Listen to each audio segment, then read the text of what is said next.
Tesla just started semi-truck deliveries and is blowing everything else out of the water. Elon also shared Cybertruck related news. Let's dive deeper and discuss what is going on. Hi, my name is Otis and you're watching Sustainable Truth. In this channel, I talk about all things related to sustainable future and investment opportunities. I'm a car enthusiast but also a mechanic and have extensive experience in fast-paced manufacturing industry, both as field technician and engineering team management. I also hold Teslastock, and for a good reason. Let's go! So Elon finally began delivering semi-trucks to PepsiCo. Tesla drove its semi-truck with 81,000 pound total weight, up a 6% incline. They drove 500 miles with a full load, that's over 36 tons, for over 800 kilometers in real-world conditions. So it's a bunch of numbers, but does not mean much for average person who knows nothing about trucking. So let's have some comparisons to see where we at. So by looking at the largest competitors in the sector, Daimler takes the top spot with their Freightliner trucks. The newest Cascadia truck, with the latest most powerful DD16 engine, has 5 to 600 horsepower or 367 to 441 kilowatts of power, with 1653 to 2050 foot-pounds of torque. However, we can't yet compare this to Tesla specs, as they have not been released yet. However, Cascadia does a 0 to 60 miles per hour in around 1 minute fully loaded, where Tesla does it in 20 seconds. So let's talk about the range. The 500 mile or 800 kilometers means a lot. This allows for Tesla Semi to be fully capable to reach places where traditional trucks will reach. The new electric Cascadia E can only do up to 220 miles or 350 kilometers on paper, so probably less in the real-world conditions. That is limiting for sure. Or if we take another competitor from Europe, Volvo, top-of-the-range new electric trucks can do up to 300 kilometers or 186 miles. This is a truck rated for a combined weight of 44 tons or 88,000 pounds, so it's comparable with the US Class A trucks. Let me know in the comments, is there any other competitors that come even close to Tesla? Nikola 1 was meant to compete with Tesla, according to Trevor Milton. Tesla's just following in our footsteps. With him convicted of misleading investors and out of the company, Nikola has calmed down from their astronomical predictions and are now saying that its truck is capable of 330 miles range. That is with a disclaimer if they don't change their cell supplier and if the conditions and driver behaviors is right. So basically, maybe you'll get it, maybe not. But at least it's a little more realistic from the previous promises, going from prototype to this. Charging.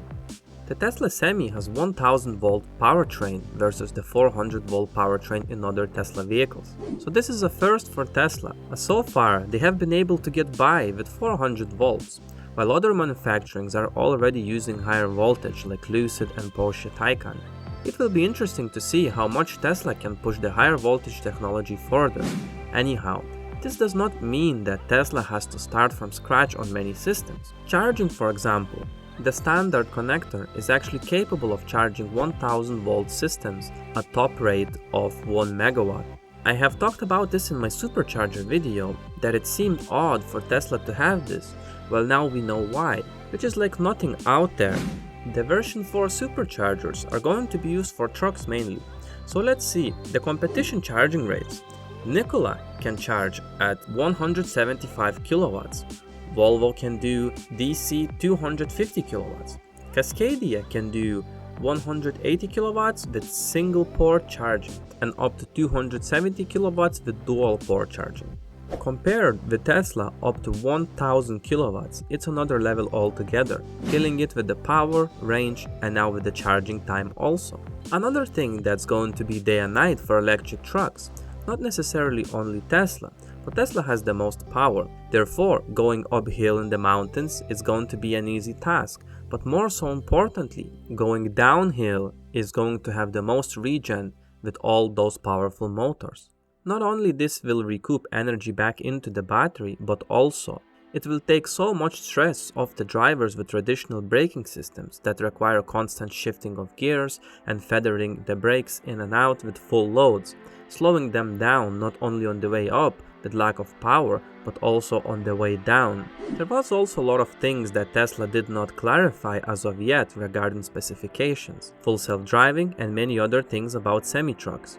And I'm sure because this is such a limited run of trucks, any feedback Tesla will get from its fleet will dramatically improve these trucks in a short period of time. And I say this because the company has done this already with Model 3 in the past. The car you bought in 2019 is nowhere near the same the car you would buy in 2023. And finally, the Cybertruck. They will have version 4 superchargers that can charge a Cybertruck in about 6 minutes at 1 megawatt rate, which is probably not going to be the case. They have stated that the charger is able to supply this rate. However, how much the Cybertruck will be able to take in is still to be seen. Even if it does half of that, it would still be way better than anything out there currently. Looking at other electric pickup trucks being reviewed on the market, it is clearly an issue with charging, as these trucks need way more juice to be able to achieve the mileage of a small aerodynamic car. Therefore, for mass adoption, this is very important. Let me know in the comments what other things I have missed, and what are your thoughts on the new Semi and Cybertruck update. Guys, thank you so much for watching until the end. If you enjoy, hit like and subscribe. It helps YouTube promote this content.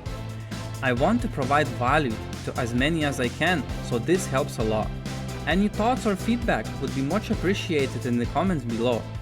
Thanks again, and I'll see you on the next one.